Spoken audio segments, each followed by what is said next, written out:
इन दोस्तों, कैसे हो आप सभी। उम्मीद करता हूँ सभी अच्छे होंगे, ठीक ठाक होंगे। तो साथियों, आज की जो हमारी क्लास रहेगी वो भारतीय राजनीतिक व्यवस्था यानी कि भारतीय संविधान के ऊपर रहेगी। और आज की ये क्लास ही किसी भी वनडे एग्जाम के लिए बड़ी हेल्पफुल रहेगी। तो चलिए इसको शुरू करते हैं।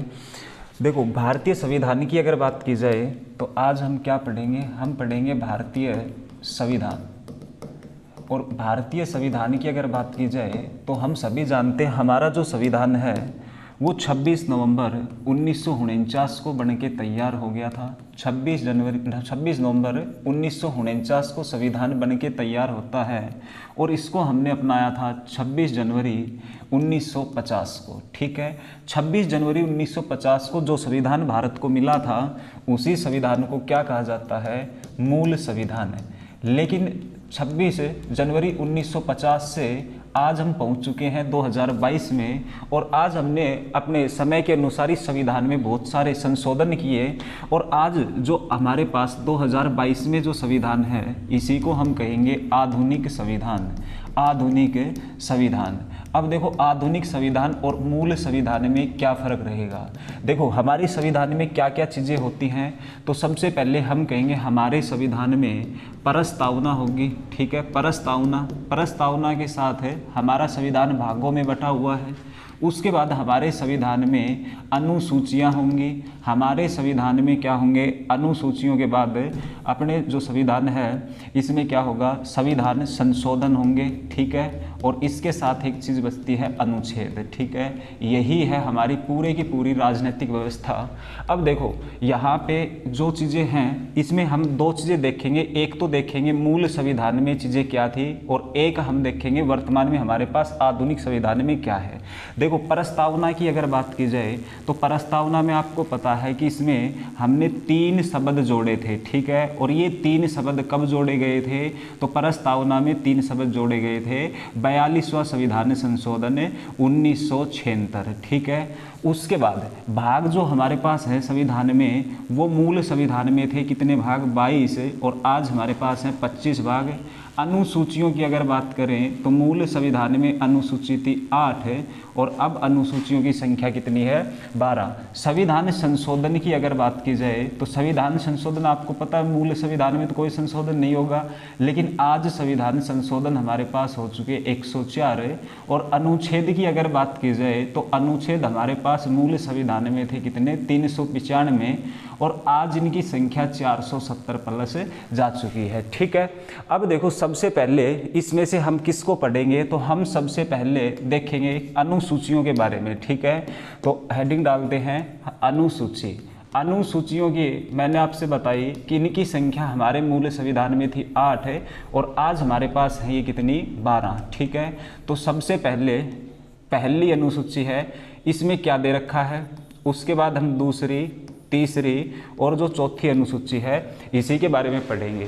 अब देखो, जो पहली अनुसूची है इसमें क्या बता रखा है, तो इसमें बता रखा है भारत राज्य संघ शासित प्रदेशों के बारे में। ठीक है, भारत राज्य और इसके संघ शासित प्रदेश, भारत राज्य के संघ एवं संघ शासित क्षेत्र के बारे में बता रखा है। यानी कि आपको पता है कि इसमें भाई जो भारत के राज्य हैं एवं उनकी यूटीज़ हैं उन्हीं के बारे में जानकारी दे रखी है। उसके बाद आगे आता है जो हमारे पदाधिकारी हैं उनके वेतन और भत्तों के बारे में। अनुसूची 2 में जो भारत के जितने भी पदाधिकारी रहेंगे उन पदाधिकारियों के वेतन और जो भत्ते हैं वो कहाँ पे दे रखे हैं, वो हमारी अनुसूची नंबर 2 में। अब इनके वेतन भत्ते बता दिए, तो उसके बाद 3 में क्या रहेगा, तो इसमें रहेगा पदाधिकारियों की शपथ का वर्णन। ठीक है, पदाधिकारियों की जो शपथ है उनका वर्णन कहाँ पे रहेगा, अनुसूची नंबर 3 में। उसके बाद आता है 4 किसके बारे में है, तो ये हमें बताती है जो हमारी राज्यसभा है उस राज्यसभा में सीटों का आवंटन किस प्रकार से होगा। ठीक है, तो राज्यसभा में सीटों के आवंटन के बारे में ये बताती है। ठीक है, तो ये होगी हमारी 4 अनुसूची। पहले भारत राज्य संघ शासित क्षेत्र, दूसरी में पदाधिकारियों के वेतन और भत्ते हो गए। उसके बाद जो तीसरी अनुसूची है इसमें पदाधिकारियों के शपथ के बारे में। चौथी में किसके बारे में, राज्यसभा के जो सीटों का आवंटन है उसी के बारे में बता रखा है। उसके बाद आगे बात आती है अनुसूची नंबर 5, इसमें क्या बता रखा है, देखो अनुसूची जो 5 है ना, ये किसके बारे में बताती है, ये बताती है हमारे जो SC ST अनुसूचित जाति और जनजाति के लिए किसकी विशेष अधिकार के बारे में, ठीक है। उसके लिए क्या रहेंगे यहाँ पे, विशेष अधिकार, विशेष अधिकारों के बारे में बताती है, विशेष अधिकार। और उसके बाद आते हैं अनुच्छेद नंबर 6। अब देखो अनुच्छेद नंबर जो 6 है ना, ये केवल और केवल 4 राज्यों के बारे में बताता है। 4 राज्यों के जो SC ST अनुसूचित जाति और अनुसूचित जनजाति के लिए विशेष जो प्रावधान किए गए हैं उनके बारे में, ठीक है। तो दोनों में कंफ्यूज होने की जरूरत नहीं है। अनुसूची जो 5 है वो पूरे जो हमारे SC ST वर्ग है उसके लिए है, और अनुसूची जो 6 है इसमें हमारे कितने राज्य हो जाएंगे, तो 4 स्पेशल राज्य हो जाएंगे, जिसमें किस किस का नाम आएगा, असम, मेघालय, एक राज्य आएगा असम, उसके बाद मेघालय, त्रिपुरा और मिजोरम, ठीक है, त्रिपुरा और उसके बाद मिजोरम, ठीक है। तो ये 4 वो स्पेशल राज्य होंगे। उसके बाद चलते हैं अनुसूची नंबर 7 के ऊपर, और अनुसूची 7 की अगर बात करें तो 7 से हम पढ़ लेंगे शक्तियों का बंटवारा, ठीक है। क्या, शक्तियों का बंटवारा। अब देखो शक्तियों का बंटवारा, कौन सी शक्ति, तो आपको पता है भारत में केंद्र और राज्य में अलग अलग सरकार होती है, तो केंद्र और वह राज्य हैं, इन्हीं के बीच क्या होगा, केंद्र व राज्य के बीच क्या होगा, शक्तियों का बंटवारा, ठीक है, के बीच शक्तियों का बंटवारा, ठीक है। और ये बंटवारा किस प्रकार से होगा, तो इस बंटवारे में हमें पता है हमारे पास 3 सूची होती है। एक तो सम सूची होगी, उसके बाद एक समवर्ती सूची होगी, और एक होगी हमारे पास राज्य सूची, ठीक है। इसी प्रकार से इसमें बंटवारा होता है। संघ सूची में पूछता है कानून कौन बना सकता है, तो संघ सूची में हम क्या कहेंगे, संघ सूची में केंद्र सरकार कानून बनाती है। राज्य सूची में कानून कौन बनाता है, तो इसमें राज्य सरकार कानून बनाएगी। और समवर्ती सूची में कौन बनाएगा, तो केंद्र और राज्य दोनों मिलाएंगे, ठीक है, केंद्र व राज्य दोनों मिलकर कानून बनाते हैं। लेकिन फिर आपसे पूछा जाए समवर्ती सूची में जो फैसला है वो किसका मान्य होगा, तो फाइनली फैसला केंद्र सरकार का मान्य होता है किसी भी विषय पे अगर विवाद हो जाए तो, ठीक है। तो संघ सूची होगी, समवर्ती सूची और राज्य सूची। अब बात ये आती है, इसमें कई बार विषय से क्वेश्चन आ जाता है कि संघ सूची में कितने विषय हैं, तो यहाँ पे ध्यानपूर्वक देखना कि संघ सूची में अगर विषय की बात करें तो पहले इसमें होते थे कितने विषय, तो हम इसमें विषय की बात करें तो पहले 97 विषय थे, अब इनकी संख्या कितनी हो गई है, 100। समवर्ती सूची में अगर बात की जाए तो पहले विषयों की संख्या कितनी थी, तो इसमें विषय की संख्या होती थी 47, ठीक है, 47, और अब विषय की संख्या बढ़ के कितनी हो गई है, 52, ठीक है, 52। उसके बाद राज्य सूची की अगर बात की जाए तो राज्य सूची में विषयों की संख्या कितनी हो जाएगी, 66, ठीक है। तो राज्य सूची में विषयों की जो संख्या है वो अब वर्तमान में 66 है, तो पहले कितनी थी, 61, ठीक है। तो इसको ऐसे भी ध्यान रख सकते हो, वर्तमान की 66 है तो पहले कितनी, 61, क्योंकि ये जो समवर्ती सूची है ना इसमें 5 विषय जोड़े गए हैं। और कौन से 5 विषय जोड़े गए हैं, वो राज्य सूची के 5 विषय घटा के, ठीक है। तो ये ध्यान रखेंगे, समझ गए। अब बात ये आती है कि ये तो हमारे हो गए विषय जिनका अधिकार है, लेकिन कोई भी अगर नया विषय आता है, कोई भी अगर नया विषय देश में आता है तो उस विषय पे कानून कौन बनाएगा, उस विषय को कहाँ पे रखा जाता है।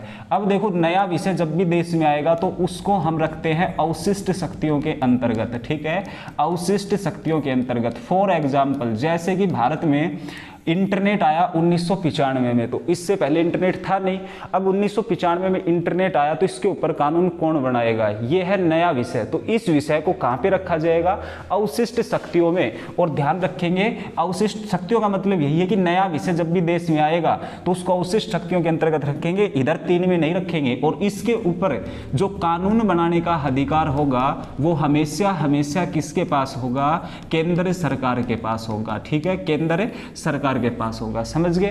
तो ये थी हमारी अनुसूची 7 तक। अब चलते हैं अनुसूची नंबर 8। 8 नंबर की जो अनुसूची है वो बड़ी महत्वपूर्ण है। क्या है उसमें, तो ध्यान रखेंगे अनुसूची नंबर 8 में हमारी रहेंगी मानक भाषाएं। मानक भाषाएं, और ये जो मानक भाषाएं, किस भाषा को मानक भाषा का दर्जा मिला हुआ है, कितनी भारत में मानक भाषाएं हैं। तो आप सभी जानते हैं कि जब हमारा संविधान बना उस समय पे हमारे पास कितनी 14 मानक भाषाएं थी अनुसूची 8 में, लेकिन अब इनकी संख्या बढ़ के वर्तमान में कितनी हो गई हैं, 22 भाषाएं। ठीक है, तो ध्यान रखेंगे 22 भाषाएं रहेगी मानक हमारे पास है वर्तमान में, समझ गए। अब बात ये आती है कि कितनी भाषाएं इसमें जुड़ गई, तो जुड़ गई 8 भाषाएं, और यहां से क्वेश्चन बनेंगे 8 भाषाएं किस प्रकार से जुड़ी। तो इसको याद रखने का बड़ा आसान तरीका है, आप याद रखेंगे पहले एक भाषा जुड़ी, उसके बाद 3 जुड़ी, 4 हो गई, और फिर 4 भाषाएं एक साथ जोड़ी। ठीक है, फिर बात आती है कि पहली जो भाषा है वो कब जोड़ी गई। तो पहली भाषा को जोड़ने के लिए हमने अपने संविधान में जो संशोधन किया था वो 21वां संविधान संशोधन हुआ। कौन सा, 21वां। और ये जो 21वां संविधान संशोधन है कब होता है, 1967 में। और भाषा कौन सी जोड़ी गई, तो उस भाषा का नाम था सिंधी। ठीक है, सिंधी भाषा। उसके बाद 3 भाषाएं एक साथ जोड़ी, 21 से पहुंच जाएंगे हम कहां पे, 71 पे। और ध्यान रखेंगे 71वां संविधान संशोधन हुआ था 1992 में, और इसमें हमारे संविधान में 3 भाषाएं एक साथ जोड़ी गई, और वो कौन सी थी, कोंकणी, मणिपुरी और नेपाली। ठीक है, तो ये हो जाएगी कोंकणी, उसके बाद मणिपुरी, और इसके बाद एक हो जाएगी कौन सी, नेपाली। ये 3 भाषाएं अपने संविधान में एक साथ जोड़ी गई। उसके बाद देखो 71वां संविधान 1992 में हो गया, 92 उठा लो इधर से, तो ये हो गया 92वां संविधान संशोधन। और ये संविधान संशोधन हुआ हमारे पास 2003 में। इसमें 4 भाषाएं एक साथ जोड़ी गई थी, और वो 4 भाषाएं कौन सी थी, तो इसमें हम कहेंगे एक बोडो थी, उसके बाद एक भाषा जिसका नाम डोगरी था, एक सैथली और एक मैथिली। ठीक है, तो ये 4 भाषाएं एक साथ जोड़ी गई। तो टोटल इस प्रकार से हमारे पास कितनी, 22 मानक भाषाएं होती है। ठीक है, तो यहां से क्वेश्चन बनता है। उसके चलते हैं हम अनुसूची नंबर 9 के ऊपर कि अनुसूची 9 में क्या रहेगा। अब देखो अनुसूची 9 की अगर बात की जाए, ये अनुसूची है भाई, अनुसूची अगर 9 की बात की जाए तो अनुसूची 9 हमारे मूल संविधान में नहीं थी। पहला क्वेश्चन यही बनेगा, इसको हमारे संविधान में कब जोड़ा गया।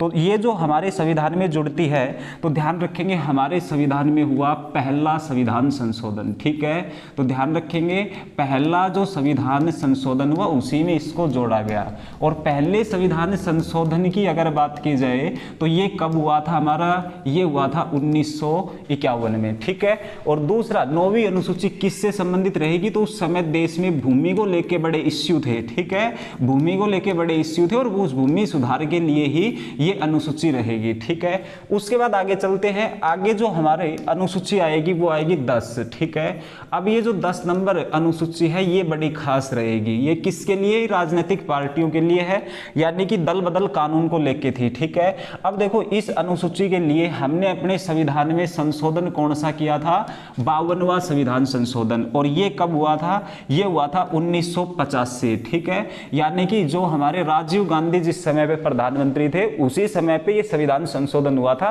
52वां 1985। किसको लेके इस अनुसूची को जोड़ा गया था, तो वो दल बदल कानून को लेके, कि भाई कोई भी किसी पार्टी से चुनाव लड़ता, जीतने के बाद वो अपना दल नहीं बदल सकता, इसी को लेके इसको बनाया गया था। ठीक है, तो दल बदल कानून इसमें रहेगा, ध्यान रखेंगे। उसके बाद आगे आता है हमारी अनुसूची 11 और 12।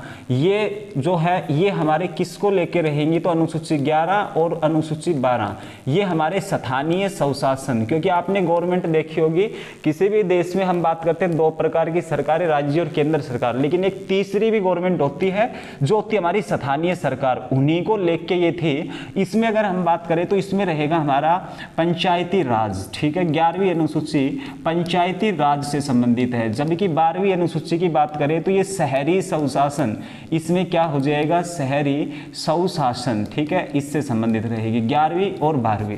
अब देखो पंचायती राज की अगर बात करें तो यहां से बड़ा कंफ्यूज रहता है कि आपसे अगर पूछ ले कि ये संविधान में कब जोड़ा गया, तो ध्यान रखेंगे इसके तहत हमारे पास संविधान में एक संशोधन हुआ 73वां संविधान संशोधन, और ध्यान रखेंगे इस अनुसूची को 11वीं अनुसूची को संविधान में जोड़ा जाता है कब?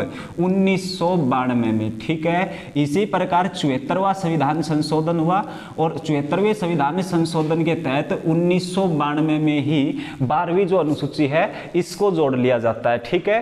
तो यहां से बड़ा कंफ्यूज रहता है, 93 नहीं इधर आएगा 92 में। अब देखो ये जो पंचायती राज है ये भारत में लागू कब हुआ?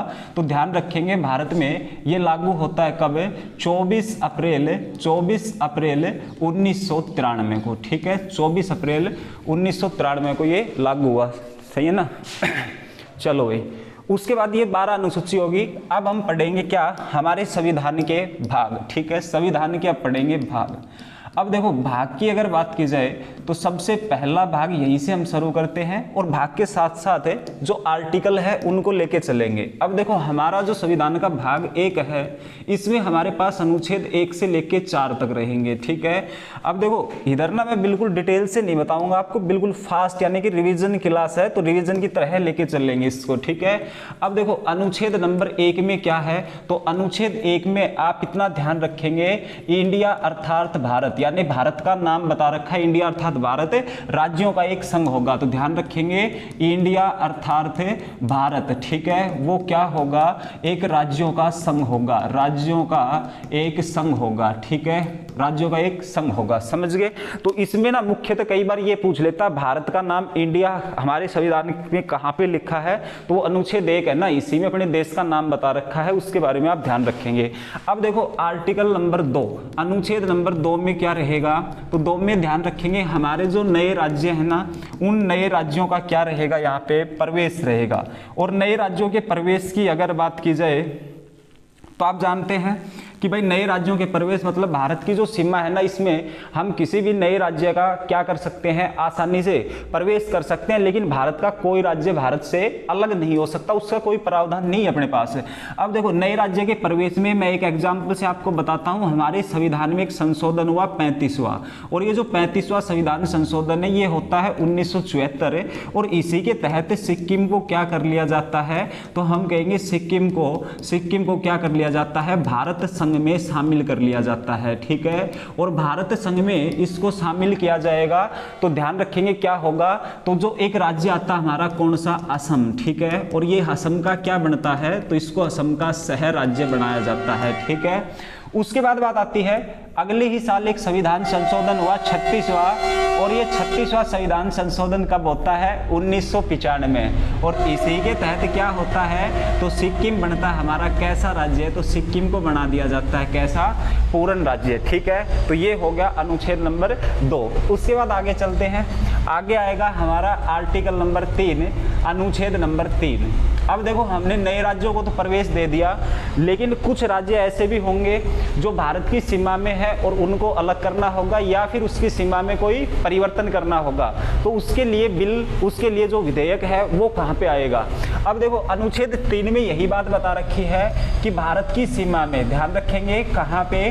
तो भारत की सीमा में, ठीक है, भारत की सीमा में किसी नए राज्य का गठन, किसी नए राज्य का गठन या फिर किसी राज्य की सीमा में परिवर्तन, किसी राज्य की सीमा में परिवर्तन, अगर ये चीज करनी हो तो इसके लिए जो विधेयक आता है, ध्यान रखेंगे जो विधेयक आएगा वो सबसे पहले किसके पास जाएगा? तो वो राष्ट्रपति की अनुमति से ही आएगा, ठीक है। तो राष्ट्रपति की अनुमति क्या लेना है? अनिवार्य है, समझ गए। उसके बाद आगे चलते हैं, आगे हमारे पास आएगा आर्टिकल नंबर 4, और ये आर्टिकल 4 क्या कहता है? ये कहता है कि भाई हमारा जो अनुच्छेद 1 है, अनुच्छेद 2 है, उसके बाद अनुच्छेद 3 है, अगर इनको कभी भी प्रभावी करना हो, ठीक है, कभी भी इनको प्रभावी करना हो तो अपने संविधान में संशोधन करना क्या नहीं है? अनिवार्य नहीं है। ये अपनी पार्लियामेंट के ऊपर डिपेंड करता है, अगर वो चाहे तो संविधान में संशोधन कर सकती है, चाहे तो कोई जरूरत नहीं है। 1, 2, 3 ये तीनों आर्टिकल है, इसमें कोई भी अमेंडमेंट करना हो। लेकिन ध्यान रखेंगे नोट क्या ध्यान रखेंगे?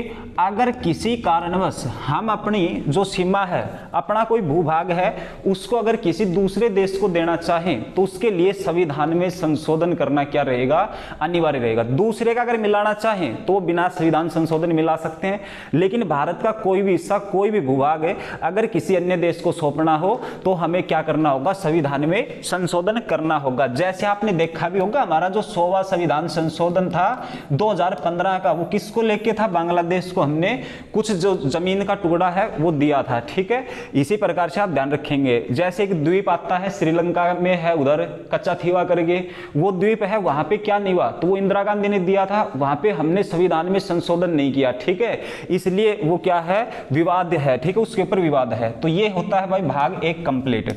अब चलो, अब चलते हैं भाग 2 के ऊपर। तो सबसे पहले संविधान का जो भाग 2 है इसमें क्या रहेगी हमारी, तो भाग 2 में हम पढ़ेंगे किसके बारे में, नागरिकता के बारे में, ठीक है, नागरिकता। उसके बाद आर्टिकल कहां से कहां तक रहेंगे, तो ये आर्टिकल 5 से लेके रहेंगे कहां तक, 11 तक, ठीक है, 5 से लेके 11 तक। देखो इसमें भी हम ज्यादा डीप से नहीं पढ़ेंगे, केवल ये देखेंगे आर्टिकल नंबर 5 से शुरू करते हैं कि इन आर्टिकलों में क्या दे रखी है, ठीक है। तो देखो 5 नंबर आर्टिकल है, इसमें क्या है, तो सबसे पहले बता रखा है क्या, कि नागरिकता की परिभाषा, समझ गए, नागरिकता की परिभाषा, समझ गए। तो आप इतना ही ध्यान रखेंगे, आर्टिकल नंबर 5 में क्या रहेगा, नागरिकता की परिभाषा रहेगी, किस किस व्यक्ति को भारत की नागरिक मिलेगी, और उसके लिए बहुत सारे पैमाने हैं, ठीक है, तो उनकी अभी चर्चा करेंगे नहीं। उसके बाद आती है अनुच्छेद नंबर 6 क्या कहता है, तो आपको पता है कि भाई भारत जब अलग हुआ था तो पाकिस्तान और भारत इनका विभाजन हुआ था तो जो कुछ लोग थे वो कहां पे चले गए, पाकिस्तान, और पाकिस्तान से कुछ लोग भारत आए थे। तो इन्होंने क्या कहा, इन्होंने ये कहा कि अगर कोई व्यक्ति पाकिस्तान से कहां पे आएगा, तो पाकिस्तान से भारत कोई भी व्यक्ति आएगा तो भारत आने वालों को क्या दी जाएगी, तो आने वालों को नागरिकता का प्रावधान किया गया, ठीक है, नागरिकता का क्या किया गया, प्रावधान किया गया, ये ध्यान रखेंगे।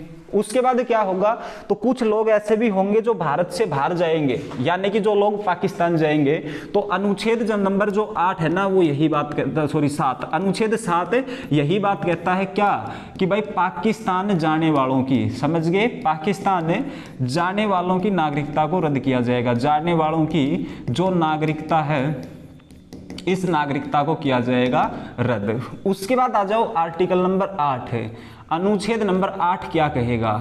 अब देखो कोई व्यक्ति, आपने देखा होगा कि जो व्यक्ति है वो चले जाते हैं देश से बाहर कमाने के लिए, और वहीं पे जाके वो बस जाते हैं, वहाँ की नागरिकता ले लेते हैं, और भारत में जो नागरिकता है वो इकहरी नागरिकता, अगर कोई व्यक्ति दूसरे देश की जैसे ही नागरिकता ग्रहण करता है तो उसकी भारत की नागरिकता हो जाएगी समाप्त। अब मान लिया कोई व्यक्ति चला गया कहाँ पे, यूएस से चला गया और वहाँ की उसने नागरिकता ले ली, तो वो अब वहाँ पे क्या कहलाएगा, वहाँ का मूल नागरिक बन गया, लेकिन उसको कहेंगे क्या, भारतीय मूल का नागरिक, भारतीय मूल का व्यक्ति। अब देखो भविष्य में कभी वो भारत में आना चाहे तो फिर क्या प्रावधान किया गया है, तो उसको नागरिकता देने का प्रावधान किया गया है। ऐसे लोगों को हम क्या कहेंगे, तो हम कहेंगे भारतीय मूल के नागरिकों को नागरिकता का प्रावधान, ठीक है। तो वो जो प्रवासी जो भारत से चले गए वो कभी भारत में आके नागरिकता लेंगे तो हम क्या कहेंगे, उसको भारतीय मूल का कहेंगे। तो आप केवल इतना सा ध्यान रखेंगे कि भारतीय मूल के नागरिकों को नागरिकता का प्रावधान, ठीक है, भारतीय मूल के नागरिकों को नागरिकता का प्रावधान, समझ गए, नागरिकता का प्रावधान। अब देखो भाई उसके बाद क्या है, किसी भी व्यक्ति की मान लिया नागरिकता को हमें समाप्त करना हो तो फिर किस प्रकार से करेंगे। अब देखो ये बात बताई है हमारे संविधान के अनुच्छेद नंबर 9 में, ठीक है, 9 में क्या बता रखा है, तो उसमें बता रखा है नागरिकता का निलंबन, ठीक है, नागरिकता का क्या हो जाएगा इसमें, तो हम पढ़ेंगे नागरिकता का निलंबन, ठीक है। उसके बाद हमारा आता है आर्टिकल नंबर 10, ठीक है, और अब देखो 10 और 11 में बड़ा कंफ्यूज रहता है, आर्टिकल नंबर 10 और उसके बाद आर्टिकल 11। देखो 10 में क्या है, नागरिकता के ऊपर हमारी जो संसद है उस संसद का कानून लागू होगा, समझ गए, उसका कानून लागू होगा। उसके बाद 11 में क्या है, तो 11 में है नागरिकता को लेकर संशोधन, नागरिकता को लेके जो संशोधन है वो कौन करेगा, तो नागरिकता को लेके संशोधन कौन करेगी, हमारी संसद करेगी। ठीक है, तो पहले इसमें कानून लागू होता है 10 में, उसके बाद 11 में क्या होगा, तो उसमें 11 में संशोधन होगा। ठीक है, तो इसके बारे में ध्यान रखेंगे। अब देखो नागरिकता कितने प्रकार से हम ले सकते हैं और कितने प्रकार से नागरिकता को छोड़ा जा सकता है, आगे इसी के बारे में पढ़ेंगे। तो देखो भारत में जो नागरिकता है, ठीक है, सबसे पहले ये नागरिकता ली कहाँ से है, भारत की जो नागरिकता है, मतलब भारत ने इस नागरिकता के पैमाने को किस देश से अपनाया है। तो देखो नागरिकता हमने कहाँ से ली है, तो भारत ने ली है कहाँ से, ब्रिटेन से। ठीक है, ब्रिटेन से। और भारत में कैसी नागरिकता है, तो आपको पता है भारत ने जो नागरिकता अपनाई है वो एकल नागरिकता है। ठीक है, एकल नागरिकता, इसका मतलब क्या है, तो जैसे कि यूएस से इसमें दुपहरी नागरिकता है कि मतलब केंद्र की अलग से नागरिकता है और राज्य की क्या अलग से नागरिकता है, जबकि भारत में एक ही नागरिकता है कि वो भारतीय है। समझ गए, तो ये है इकहरी नागरिकता। अब देखो हम नागरिकता को प्राप्त कितने प्रकार से कर सकते हैं, ठीक है, और नागरिकता को छोड़ कितने प्रकार से सकते हैं। तो देखो प्राप्त करने के तरीके हैं 5। ठीक है, 5 प्रकार से भारत की नागरिकता को लिया जा सकता है और 3 प्रकार से छोड़ा जा सकता है। ठीक है, अब देखो जी 5 प्रकार कौन कौन से होंगे नागरिकता को प्राप्त करने के। सबसे पहला तरीका होगा जन्म के आधार पे। ठीक है, जैसे हमें और आपको मिली हुई है जन्म के आधार पे, जन्म के आधार पे। ठीक है जी, उसके बाद दूसरी क्या है, वंश परंपरा के आधार पे, वंश परंपरा के आधार पे। ठीक है, उसके बाद तीसरा क्या हो जाएगा, तो तीसरा हो जाएगा पंजीकरण करवा के, पंजीकरण। ठीक है, चौथा क्या हो जाएगा, ये हो जाएगा देशीकरण। ठीक है, और पांचवा क्या हो जाएगा, पांचवा हो जाएगा कोई भी क्षेत्र किसी भी भूभाग को भारत में शामिल करके, भारत में शामिल कर ले तो उस भूभाग के नागरिक स्वतः ही क्या हो जाएंगे, स्वतः भारत के नागरिक होंगे। अब देखो जन्म के आधार पे, जैसे कि हमारे माता पिता दादा दादी भारत में ही और हमारा जन्म भी भारत में हुआ, तो हमें जन्म के आधार पे क्या मिल गई, नागरिकता। दूसरी वंश परंपरा, मतलब हमारे माँ बाप में से कोई एक अगर भारत का है और हमारा जन्म भारत से बाहर हुआ है तो भी हम भारत के नागरिकता ले सकते हैं वंश परंपरा के आधार पे। उसके बाद पंजीकरण में क्या है, तो पंजीकरण में मान लिया कोई विदेशी महिला है, वो भारत के नागरिक से अगर शादी कर लेती है तो उसके बाद वो क्या करवाएगी, वो भारत की नागरिकता लेगी, और इस प्रकार की जो नागरिकता वो पंजीकरण के अंतर्गत आती है। देशीकरण में क्या है, तो देशीकरण में ये है कोई भाई विदेशी, कोई भी क्या नाम है विदेशी व्यक्ति है, वो 10 साल कहाँ पे भारत में रहा हो लगातार, और 10 साल अगर वो भारत में रहा है तो 10 साल के बाद क्या कर सकता है, वो नागरिकता के लिए अप्लाई कर सकता है। ठीक है, 10 साल कोई व्यक्ति लगातार भारत में रहा हो तो वो भारत में क्या कर सकता, अप्लाई कर सकता है। भूभाग का मतलब, तो जैसे आपने देखा सिक्किम भारत का हिस्सा नहीं था, सिक्किम 1974-75 में भारत के भूभाग में शामिल हुआ है, तो इसका मतलब सिक्किम के लोग पहले भारत के नागरिक नहीं थे तो उसको शामिल कर लिया तो वो क्या बन गए, भारत के नागरिक बन गए। तो ये वो 5 तरीके हैं जिससे हम नागरिकता को क्या कर सकते हैं, प्राप्त। अब नागरिकता समाप्त कितने प्रकार से होगी, तो नागरिकता के समाप्त करने के तरीके बताए आपसे कितने, 3। अब इन 3 तरीकों को जानते हैं कि भाई किस प्रकार से होंगे। ठीक है, तो सबसे पहले कौन सा, कि भाई व्यक्ति खुद भारत की नागरिकता छोड़ना चाहे। ठीक है, सबसे पहले कौन सा, स्वतः नागरिकता को छोड़ना चाहे। दूसरा तरीका क्या है, तो उसकी नागरिकता है उसको नागरिकता से क्या किया कर दिया जाए, वंचित कर दिया जाए। और तीसरी क्या होगी, तो तीसरी होगी बर्खास्तगी। ठीक है, नागरिकता से क्या हो जाएगी, बर्खास्तगी हो जाएगी। ठीक है, तो ये 3 तरीके हैं जिससे जो नागरिकता है उसको क्या किया जा सकता है, छोड़ा जा सकता है। समझ गए, तो नागरिकता के निलंबन के 3 तरीके, स्वतः त्याग देना, बर्खास्तगी और इसके अलावा वंचित कर देना। ठीक है,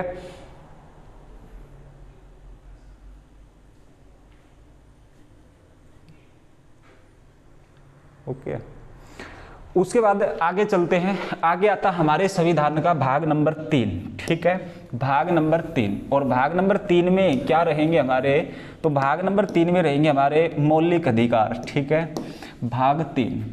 अब देखो भाग 3, अब हम क्या पढ़ेंगे भाग 3 में, सबसे पहला काम वही कि हमारे आर्टिकल कहाँ से कहाँ तक रहेंगे। आर्टिकल रहेंगे 12 से लेके 15 तक, 12 से लेके 35 तक। ठीक है, आर्टिकल 12 से 35। 3 भाग में क्या रहेगा, तो तीसरे भाग में हमारे हैं मौलिक अधिकार। ठीक है, फंडामेंटल राइट्स, मौलिक अधिकार।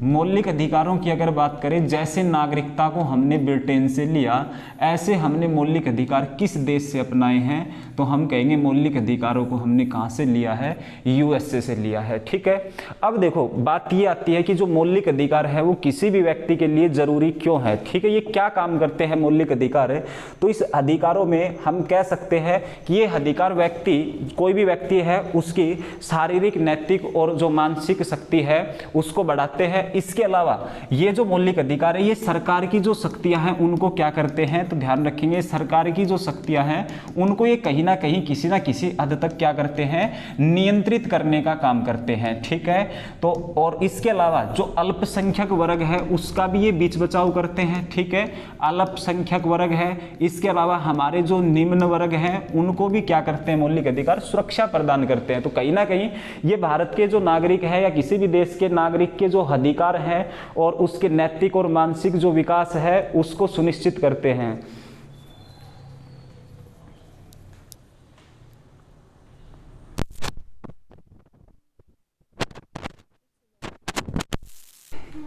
उसके बाद आगे चलते हैं मौलिक अधिकार।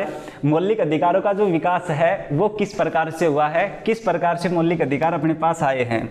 तो देखो सबसे पहले अगर बात की जाए तो भाई 1895 में हमारे पास क्या आता है, संविधान संशोधन विधेयक। ठीक है, तो 1895 में आया क्या, संविधान संशोधन विधेयक। ठीक है, और ये जो संविधान संशोधन विधेयक आया था इसी में सबसे पहले भारत में क्या उठी थी, मौलिक अधिकारों की मांग उठी थी। कब, अगर आपसे पूछी जाए भारत में मौलिक अधिकारों की पहली बार मांग कब उठी थी, तो 1895 का संविधान संशोधन विधेयक है उसी के तहत। उसके बाद 1895 से आगे हम पहुंचे कब, 1925। ध्यान रखेंगे डेट भी बड़ी महत्वपूर्ण है। और एक आयरिश महिला थी जिसका नाम था एनी बेसेंट। ठीक है, तो एनी बेसेंट के द्वारा पहली बार क्या उठाई जाती है, मौलिक अधिकारों की मांग उठाई जाती है। उसके बाद कांग्रेस का एक अधिवेशन हुआ जो सबसे महत्वपूर्ण क्वेश्चन है, कई बार एग्जाम में रिपीट होता है कि भाई कांग्रेस के किस अधिवेशन में मौलिक अधिकारों की मांग उठी। तो ध्यान रखेंगे 1927 कांग्रेस का अधिवेशन हुआ मद्रास। ठीक है, तो इस मद्रास वाले कांग्रेस अधिवेशन में क्या उठती है, मौलिक अधिकारों की मांग उठती है। उसके बाद क्या होता है, तो आपको पता है हमारे एक व्यक्ति थे जिनका नाम था मोतीलाल नेहरू, और उसने क्या किया था, भारत का संविधान लिखने का प्रयास किया था। और उसने जो भारत का संविधान लिखा तो उसने अपनी रिपोर्ट पेश की थी कब, 1928। ध्यान रखेंगे, ठीक है, और 1928 में जो रिपोर्ट पेश की उसको नाम दिया गया नेहरू रिपोर्ट। और इस नेहरू रिपोर्ट में भी क्या हुआ, तो इसमें भी मौलिक अधिकार लिखे गए, हमारे जो मौलिक अधिकार है ना उनको लिखा गया। समझ गए, तो मतलब ये बता रहे हैं कि मौलिक अधिकारों का विकास अपने देश में किस प्रकार से हुआ, किस प्रकार से आए। तो सबसे पहले अगर बात की जाए तो 1895 में संविधान संशोधन विधेयक, उसके बाद 1925 एनी बेसेंट ने मांग उठाई। उसके बाद सबसे महत्वपूर्ण कांग्रेस के किस अधिवेशन में इसकी मांग उठी, और 1928 में मोतीलाल नेहरू ने इसको लिखने का प्रयास किया। ठीक है, उसके बाद क्या होता है, तो उसके बाद भाई 1931 का हुआ गोलमेज सम्मेलन, और वो था दूसरा गोलमेज सम्मेलन। और आपको पता है कि इस गोलमेज सम्मेलन ने महात्मा गांधी ने इसमें क्या लिया था, हिस्सा लिया था। अब इस गोलमेज सम्मेलन में गांधी जी के द्वारा क्या उठाई गई, तो गांधी जी के द्वारा हमारे जो मौलिक अधिकार हैं उनकी मांग कहां पे उठाई गई, लंदन में उठाई गई। लेकिन आपको पता है कि भाई यहां पे मांग उठाई और 1935 में भारत शासन अधिनियम आता है। कब, 1935 में। और 1935 का जो भारत शासन अधिनियम आया वो हमारे बिना मौलिक अधिकारों का था। ठीक है, बिना मौलिक अधिकारों था, उनमें कोई मौलिक अधिकार नहीं आए। फाइनली जो हमारी संविधान कमेटी बनी थी, संविधान के लिए जो हमारी संविधान सभा बनी थी, उसी संविधान सभा के कहने पे 1947 में एक कमेटी बनाई जाती है। ठीक है, और कमेटी का नाम था तेज बहादुर सप्रू कमेटी। ध्यान रखेंगे, तेज बहादुर सप्रू कमेटी। ये मतलब कि जब देश अपना आज़ाद होने की कगार पे था ना, जब वो बना दी थी अंतरिम जो हमारी सरकार बन चुकी थी, और उसके बाद जो कैबिनेट ना जो संविधान सभा बनाई थी उसी की सिफारिश पे उन्होंने ही तय किया और इस सभा को बनाया ना, इस समिति को बनाया जिसका नाम था तेज बहादुर सप्रू समिति। ठीक है, और ये जो समिति है इसी ने सिफारिश की कि हमारे पास मौलिक अधिकार तो होंगे लेकिन उसके दो भाग होंगे। कौन कौन से, एक तो हमारे नागरिकों के मौलिक अधिकार होंगे, ठीक है, एक तो नागरिकों के, भारत के नागरिकों के मौलिक अधिकार होंगे और दूसरे राज्यों के मौलिक अधिकार होंगे। ठीक है, राज्यों के भी अपने क्या होंगे, मौलिक अधिकार। ठीक है, अब आपको पता है कि जो राज्य के मौलिक अधिकार है उसको हम जानते हैं किसके रूप में, राज्य के नीति निर्देशक तत्वों के रूप में। ठीक है, नीति निर्देशक तत्वों के रूप में। और इनको हमारे संविधान में कहाँ पे रखा गया, तो मौलिक अधिकार हमारे संविधान में भाग 3 में रखे गए, जबकि नीति निर्देशक तत्वों को हमारे संविधान के कहाँ पे रखा गया, भाग 4 में रखा गया। ठीक है, अब देखो अगर मौलिक अधिकारों का कोई भी हनन करता है तो हम कहाँ पे जा सकते हैं, तो इसको हम दे सकते हैं, आप बस इतना सा ध्यान रखेंगे, इसको हम दे सकते हैं चुनौती।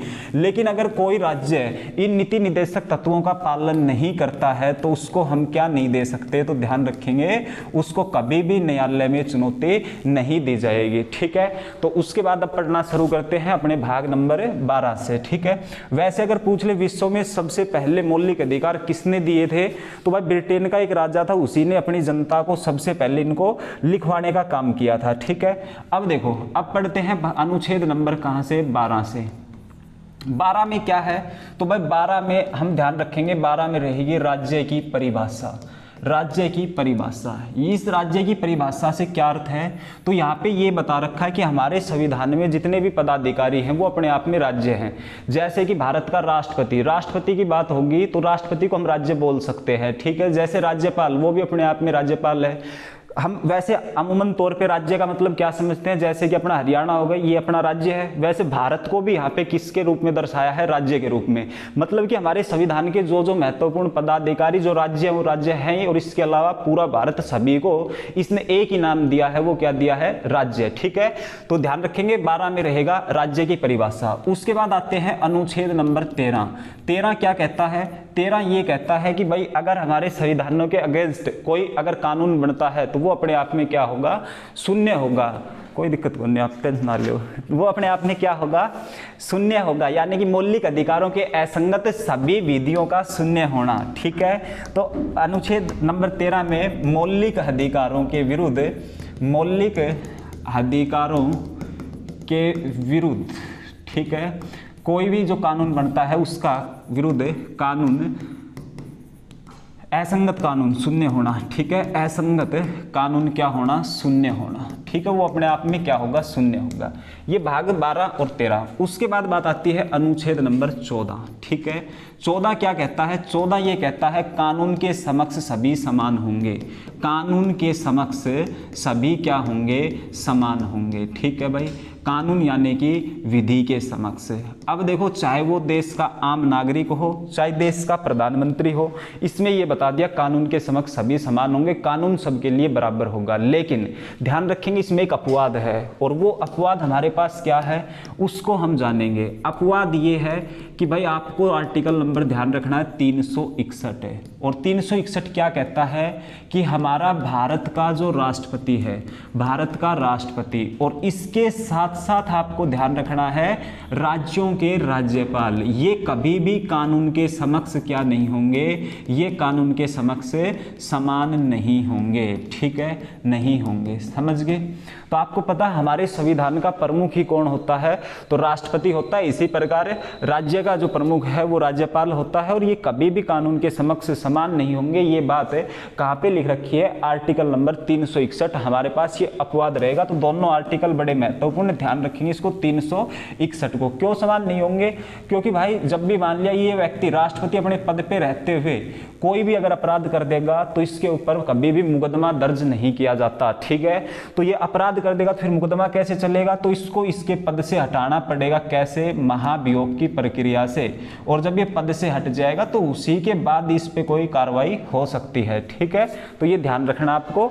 इन्हें क्या मिला हुआ है, विशेष संरक्षण प्राप्त है राष्ट्रपति को और राज्यपाल को, लेकिन ये आर्टिकल खास रहेगा 361 है।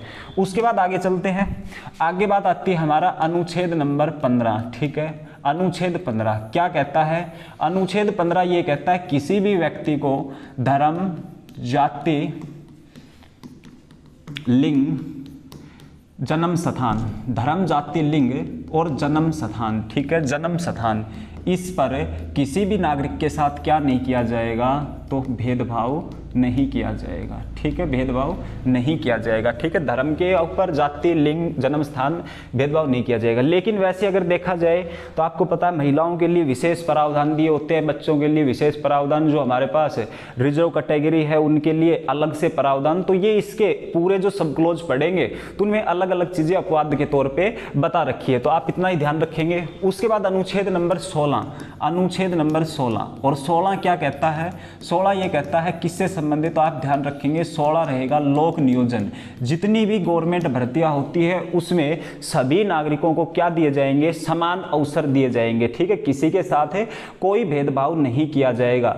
लेकिन ध्यान रखेंगे इसमें भी जैसे हम देखते हैं कि कई में विशेष प्रावधान दे देते हैं, ठीक है, अलग अलग तरीके से। तो जो हमारा 16 का सब क्लोज नंबर 3 है ना, देखो इनको डिटेल से पढ़ेंगे ना तो वहां पे सारी चीजें दर्शा रखी है। एक अनुच्छेद 16 तो ये कहता है कि लोक नियोजन में सभी को समान अवसर देंगे, किसी के साथ कोई भेदभाव नहीं होगा। लेकिन 16 के सब क्लोज में ये भी बता रखा है अगर राज्य चाहे, राज्य को लगे तो वो किसी को भी क्या कर सकता है, भर्तियों में विशेष प्रावधान दे सकता है, ठीक है, जो भी सरकारी भर्तियां होंगी उसमें क्या दे सकता है, विशेष प्रावधान कर सकता है, ठीक है। तो ये राज्यों के हाथ में होता है, ठीक है। तो ध्यान रखेंगे 16 में क्या रहेगा हमारा, लोक नियोजन। इसी प्रकार है अनुच्छेद नंबर 17, 17 क्या करता है हमारा, असमरसता का अंत करता है, ठीक है। तो ध्यान रखेंगे असमरसता का क्या करता है, ये अंत करता है, मतलब छुआछूत का अंत करता है। इसका क्या मतलब है कि भाई कोई भी व्यक्ति है, कोई भी व्यक्ति किसी भी धर्म जाति से है, उसको हम कहीं पे भी मंदिर में, सार्वजनिक जगह, कुआं वगैरह कहीं पे भी जाने से उसको क्या नहीं कर सकते, रोक नहीं सकते, ठीक है। उसके बाद चलते हैं अनुच्छेद नंबर 18 के ऊपर। अनुच्छेद 18 क्या करेगा, तो अनुच्छेद 18 ध्यान रखेंगे ये उपाधियों के अंत की बात करता है, ठीक है, उपाधियों के अंत की बात करता है। पहले बहुत सारी उपाधि थी तो दी जाती थी, लेकिन सभी प्रकार की उपाधियों को क्या कर दिया, समाप्त कर दिया। अब देखो किसी को भी अगर कोई भी देश, दूसरा देश भी अगर भारत के किसी नागरिक को उपाधि देना चाहता है तो उसको सबसे पहले राष्ट्रपति से परमिशन लेनी पड़ेगी। बिना परमिशन के हम किसी भी उपाधि को धारण नहीं कर सकते। लेकिन इसमें भी अपवाद रहेगा, और वो अपवाद क्या रहेगा, तो आपने सुना होगा कि व्यक्ति अपने नाम के आगे लगाते हैं डॉक्टर, ठीक है, डॉक्टर, समझ गए। और एक आपने सुना होगा व्यक्ति अपने नाम के आगे लगाते हैं कर्नल हो गया, लेफ्टिनेंट हो गया। तो इसका मतलब ये दो ही हमारे पास संविधान में क्या है, अपवाद हैं। कौन कौन से, एक तो डॉक्टर का और दूसरा किसका हो जाएगा, डिफेंस का, ठीक है। डिफेंस वाला व्यक्ति है वो अपनी उपाधि लगा सकता है, और इसके अलावा ये जो डॉक्टर है ये अपने ऊपर क्या लगा सकता है, अपने नाम के आगे अपनी उपाधि जोड़ सकता है, समझ गए, उपाधि होगी। उसके बाद आते हैं अनुच्छेद नंबर 19। अनुच्छेद 19 बड़ा महत्वपूर्ण है। इसमें क्या है, तो इसमें हम कहेंगे 5 प्रकार की हमारे पास स्वतंत्रताओं की बात की गई है। 5 प्रकार की क्या रहेंगी, स्वतंत्रता रहेंगी। और वो 5 प्रकार की स्वतंत्रता कौन सी रहेंगी, तो आपको पता है व्यक्ति कहीं पे भी क्या कर सकता है, बोल सकता है, कहीं पे भी अपनी अलग से संगठन बना सकता है। इसके अलावा अपने क्या नाम है, देश के किसी भी कोने में विचरण कर सकता है, निवास कर सकता है, रोजगार पाने का अधिकार है। तो ये तमाम चीजें आएंगी कहां पे, आर्टिकल नंबर 19। इसी में ये सारी स्वतंत्रताएं हैं व्यक्ति को भारत में कहीं भी किसी भी कोने में जाके बोलने की, कोई भी सभा, कोई भी संगठन बनाने की, इसके अलावा कहीं पे भी निवास करने की और कहीं पे भी रोजगार पाने की, तमाम चीजें आएंगी कहां पे, आर्टिकल नंबर 19 में। उसके बाद चलते हैं आर्टिकल नंबर 20 के ऊपर। 20 किससे संबंधित रहेगा, अनुच्छेद 20। और अनुच्छेद 20 की अगर बात की जाए तो ये रहेगा हमारा दोष सिद्धिकरण से, ठीक है। अनुच्छेद 20 ये रहेगा हमारा किससे संबंधित है, तो ये रहेगा दोष सिद्धिकरण के संदर्भ में, ठीक है। तो ध्यान रखेंगे ये रहेगा किससे संबंधित है, दोष सिद्धिकरण, दोष सिद्धिकरण इसी से संबंधित रहेगा, ठीक है। उसके बाद चलते हैं अनुच्छेद नंबर 21। 21 क्या होगा, तो 21 में हमारा क्या, जीवन जीने का अधिकार। इसमें जीवन जीने का क्या रहेगा, अधिकार रहेगा, ठीक है, निजता का अधिकार, जीवन जीने का अधिकार। इसके अलावा आपको पता है कि भाई हमारे पास एक शिक्षा का अधिकार आया था, ठीक है। अगर कभी आपसे पूछ लिया जाए किसका, शिक्षा का अधिकार, तो ये शिक्षा का अधिकार कब आया था, 2009 में बना था। शिक्षा को लेके अधिकार ना, सॉरी, शिक्षा अधिकार को लेके कानून बना था 2009 में। इसके अलावा एक संविधान में अमेंडमेंट हुआ था, 86वां अमेंडमेंट, कब, 2002 में, ठीक है। अब देखो इसमें क्या किया गया, तो इसमें शिक्षा को बनाया मौलिक अधिकार। तो ध्यान रखेंगे हमारे संविधान में एक आर्टिकल जोड़ा जाता है 21A, और ये 21A कब जोड़ा गया? 86वां संविधान संशोधन 2002, ठीक है। इसी के तहत शिक्षा को क्या बनाया गया? तो शिक्षा को बनाया गया मौलिक अधिकार। किस प्रकार से कि भाई 14 वर्ष तक के जो आयु के बच्चे हैं, ठीक है, उनको शिक्षा पाना उनका क्या रहेगा? उनका मौलिक अधिकार रहेगा, ठीक है। तो इस चीज को आप ध्यान रखेंगे। उसके बाद आता है अनुच्छेद नंबर 22, और अनुच्छेद नंबर 22 किसकी बात करता है? तो ये गिरफ्तारी की बात करता है, ठीक है, गिरफ्तारी की बात करता है। अब देखो इसके बारे में मैंने नहीं बताया दोष सिद्धिकरण, क्यों? क्योंकि 20 और 22 इसमें कंफ्यूज नहीं होना है। 20 दोष सिद्धिकरण से और 22 है गिरफ्तारी से, दोनों में फर्क क्या है? अब देखो दोष सिद्धिकरण का मतलब क्या हुआ कि भाई कोई भी व्यक्ति है, ठीक है, उसको ये किस चीज से बचाता है? ये दोहरे दंड से बचाता है, ठीक है, दोहरे दंड से बचाता है। किस प्रकार से कि भाई सबसे पहले तो किसी भी व्यक्ति को अगर गिरफ्तार किया जाता है तो उसको स्वयं के खिलाफ क्या गवाही देने के लिए बाध्य नहीं किया जा सकता। इस चीज को ध्यान रखेंगे, स्वयं के खिलाफ गवाही देने से बाध्य नहीं किया जा सकता, और जब तक उसका दोष नहीं होगा तब तक उसको क्या नहीं किया जाएगा? अपराधी नहीं किया जाएगा, ठीक है। और दूसरा कि भाई दोष सिद्धिकरण, दूसरा क्या कि जैसे कि किसी व्यक्ति ने आज के दिन क्या किया? अपराध किया, ठीक है, और उसकी जो सजा है, उसके लिए जो सजा का प्रावधान हो वह 5 साल बाद, और तब तक जो अपराध किया था उसमें क्या बदल चुकी हो? कानून बदल चुके हो। तो उसमें क्या होगा? तो भाई जिस दिन उसने अपराध किया ना, उसी डेट को मान के, उसी डेट पे जो कानून बना हुआ था उस अपराध के लिए, वही सजा उसको दी जाएगी, दोष सिद्धिकरण, ठीक है। और दूसरा, इसको क्या नहीं किया जा सकता? तो ये बाध्य नहीं किया जा सकता गवाही देने के लिए। अब आ जाओ गिरफ्तारी। तो भाई किसी भी व्यक्ति को अगर गिरफ्तार किया जाता है तो गिरफ्तार करने से पहले उसको उसका क्या बताना पड़ेगा? तो उसको अपराध बताना जरूरी है, ठीक है। और फिर गिरफ्तार करने के बाद 24 घंटे के अंदर अंदर उसको किसी भी हादीस न्यायालय के सामने क्या करना पड़ेगा? पेश करना पड़ेगा, ठीक है। तो ये था हमारा अनुच्छेद नंबर 22 के बाद आगे चलते हैं अनुच्छेद नंबर 23, ठीक है। अनुच्छेद नंबर 23, अनुच्छेद 23 और अनुच्छेद 24 ये किससे संबंधित रहेगा? तो अनुच्छेद 23 और 24 है ये बाल श्रम से संबंधित रहेगा, ठीक है, बाल श्रम से संबंधित रहेगा। कैसे? यहाँ पे है मानव तस्करी से होगा 23, मानव तस्करी बाल श्रम अपराध है, ठीक है। तो ध्यान रखेंगे 23 है ये मानव तस्करी और बाल श्रम है, ये अपराध बताया गया है। मानव तस्करी करके जो बाल श्रम वगैरह होते हैं उनको क्या बताया गया है? उनको अपराध बताया गया, उन पर प्रतिबंध की ये बात करता है, ठीक है। और अनुच्छेद नंबर 24 की बात करें तो आपको पता है भाई 14 वर्ष से कम आयु का जो बच्चा है वो किसी भी कारखाने में जोखिम भरा काम नहीं करेगा। मतलब भी ये भी पूर्णतया किसके? पूर्णतया बाल श्रम के ऊपर बात करता है कि बाल श्रम पूर्णतया क्या रहेगा? प्रतिबंधित रहेगा, ठीक है। 14 साल की उम्र से कम आयु का अगर बच्चा है तो वो क्या नहीं करेगा? कोई भी जोखिम भरा काम कारखाने में नहीं कर सकता। बाल श्रम पूर्णतया क्या है? इसमें प्रतिबंध। लेकिन एक क्वेश्चन बनता है, एक अधिनियम आया था जिसको कई बार पूछ लेता है पेपर में कि कारखाना अधिनियम कौन लेके आया था? ये अधिनियम हमारे मौलिक अधिकारों में तो है, इस चीज को बताया है, लेकिन भारत में ये चीज सबसे पहले किसके समय में आई थी? कारखाना अधिनियम। तो ध्यान रखेंगे 1881 में एक व्यक्ति थे, वायसराय थे, भारत के गवर्नर जनरल थे वायसराय। 1881 में भारत के वायसराय थे जिसका नाम था लॉर्ड रिपन, ठीक है। वही लेके आया था कौन सा अधिनियम? कारखाना अधिनियम, समझ गए। तो ये डायरेक्ट पूछा जाता है कारखाना अधिनियम कब आया? 1881 लॉर्ड रिपन के समय। उसके बाद आगे चलते हैं, आगे हम 25, 26, 27 और 28 ये जो चार ही हमारे धर्म को लेके रहेंगे और इनको एक साथ पढ़ेंगे, ठीक है। इनको पढ़ेंगे एक साथ। कौन कौन सा? तो अनुच्छेद नंबर 25 के बाद 26, 27 और 28 एक साथ कवर कर लेंगे। कैसे? कि भाई कोई भी व्यक्ति है उसको किसी भी धर्म को अपनाने का अधिकार रहेगा, धर्म से संबंधित है।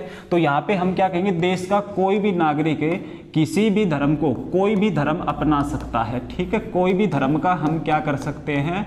पालन कर सकते हैं, किसी भी धर्म को हम अपना सकते हैं। हमारे ऊपर पाबंद ना है कि हिंदू धर्म ही अपनाए या मुस्लिम धर्म ही अपनाए, हम कोई भी धर्म अपना सकते हैं। अब देखो अगर कोई व्यक्ति धर्म अपनाता है तो उसका क्या करेगा? वो अपने धर्म का प्रचार प्रसार। तो 26 में क्या रहेगा? वो अपने धर्म का पूरा क्या कर सकता है? प्रचार प्रसार कर सकता है। उसके बाद प्रचार प्रसार के बाद वो क्या करेगा, धर्म को लेके चंदा भी इकट्ठा कर सकता है। तो 27 में क्या है कि वो चंदा इकट्ठा कर सकता है, और जब वो चंदा इकट्ठा करेगा, पैसा उसके पास आएगा, तो पैसा भी कैसा होगा, वो रुपया भी बिल्कुल टैक्स फ्री होगा। ठीक है, तो भाई 25 नंबर कोई भी धर्म अपना सकते हैं। 26 उस धर्म को लेके हम क्या कर सकते हैं, जुलूस निकाल सकते हैं, इसके अलावा उसका प्रचार प्रसार कर सकते हैं। और जो 27 है उसमें क्या रहेगा, भारत में जो धार्मिक आय है यानी कि जो चंदा वगैरह आएगा इससे, वो बिल्कुल टैक्स फ्री रहेगा। और 28 में क्या करता है कि भारत का कोई भी शैक्षणिक संस्थान, ध्यान रखेंगे, भारत का कोई भी शैक्षणिक संस्थान, भारत का कोई भी शैक्षणिक संस्थान, ठीक है, वो क्या नहीं देगा, तो वो धर्म की शिक्षा नहीं देगा। शैक्षणिक संस्थान है वो धर्म के नाम पे शिक्षा नहीं देगा, इस धर्म की शिक्षा नहीं दी जाएगी। ठीक है, तो ये ध्यान रखेंगे आप, समझ गए। अब चलते हैं 29-30, हमारी शिक्षा और संस्कृति को लेके रहेगा। ठीक है, कौन सा, 29 और 30। तो अब पढ़ेंगे हम अनुच्छेद नंबर 29 और अनुच्छेद नंबर 30। अब क्या है भाई, अनुच्छेद 29-30 शिक्षा, संस्कृति, और शिक्षा में होती है भाषा और लिपि। ठीक है, तो व्यक्ति अपनी किसी भी भाषा या संस्कृति को क्या कर सकता है, तो वो अपनी किसी भी भाषा या संस्कृति को अपना सकता है। ठीक है, तो ध्यान रखेंगे, व्यक्ति किसी भी भाषा या संस्कृति को अपना सकता है, किसी भी भाषा या संस्कृति। ठीक है, उस संस्कृति को क्या कर सकता है, अपना सकता है। उसके बाद अब उसने अपनी भाषा या संस्कृति को अपनाया तो उसका प्रचार प्रसार करेगा। और 30 में क्या है, 30 में यही है कि वो अपनी कोई भी क्या कर सकता है, तो शैक्षणिक जो संस्थान है, अपनी जो निजी संस्थान है वो खोल सकता है। ठीक है, जिसमें वो अपनी संस्कृति या भाषा का क्या कर सके, प्रचार प्रसार। तो अल्पसंख्यक जो लोग हैं ना, वो अपनी क्या कर सकते हैं, कोई भी धार्मिक संस्था है उनको खोल सकते हैं। ठीक है, तो यहाँ पे बताया गया है किसके बारे में, अल्पसंख्यकों के बारे में, कि अल्पसंख्यक अपनी क्या कर सकते हैं, धार्मिक संस्थान खोल सकते हैं। ठीक है भाई, अब देखो उसके बाद आर्टिकल नंबर 31 है, और 31 आपको पता है कि भाई अनुच्छेद नंबर 31 संपत्ति का अधिकार था। 44वां संविधान संशोधन 1978 के तहत इसको हटा दिया गया, इसको कानूनी अधिकार बना दिया गया, अनुच्छेद 300A। उसके बाद चलो आगे आएगा अनुच्छेद नंबर 32, और 32 तो बड़ा इंपॉर्टेंट है, इसे बाबा साहब ने क्या संविधान की आत्मा कहा है, ये रहेगा हमारा क्या, संवैधानिक उपचारों का अधिकार। ठीक है, संवैधानिक उपचारों का अधिकार। ठीक है, इसमें क्या बताया गया है कि भाई अगर हमारे जो मौलिक अधिकार हैं उनका अगर कोई हनन करता है तो हम सीधे कहाँ पे जा सकते हैं, सुप्रीम कोर्ट में जा सकते हैं। इसी आर्टिकल को बाबा साहब ने क्या बताया है, संविधान की आत्मा का है, आर्टिकल नंबर 32। अब देखो 32 के बाद हम आगे बढ़ते हैं। इसमें ना 5 प्रकार की रिटें भी जारी होती है, वो अपने केंद्र जो सुप्रीम कोर्ट है वो भी करता है, हाई कोर्ट है वो भी करता है, तो इसको हम वहाँ पे कवर कर लेंगे। ठीक है, अब चलते हैं आगे आएगा अनुच्छेद नंबर 33 में क्या रहेगा, उसके बाद आएगा अनुच्छेद नंबर 34, इसमें क्या रहेगा, और फिर आएगा अनुच्छेद नंबर 35। ठीक है, अब देखो 33 है वो किससे संबंधित है, वो है सशस्त्र बलों से, सशस्त्र बलों से। और सशस्त्र बलों का मतलब क्या हो गया कि भाई कोई भी व्यक्ति है जो कि कहीं भी पुलिस फौज में अगर भर्ती होता है तो उसके सारे के सारे मौलिक अधिकार है वो छीन लिए जाएंगे। ठीक है, उनके समाप्त हो जाएंगे, उनके ऊपर ये लागू नहीं होंगे, तो सशस्त्र बलों से रहेगा। उसके बाद संसद किसी भी क्षेत्र में सेना विधि को लागू कर सकती है। ठीक है, किसी भी क्षेत्र में सेना विधि को लागू कर सकती है, आर्टिकल नंबर 34। और 35 में यह है कि मौलिक अधिकारों को लेकर जो कानून बनाने का अधिकार है वो हमारा किसके पास सुरक्षित होगा, तो वो होगा हमारी संसद के पास। ठीक है, तो ये थे हमारे मौलिक अधिकार भाग 3। अब बढ़ते हैं हम भाग 4 की तरफ।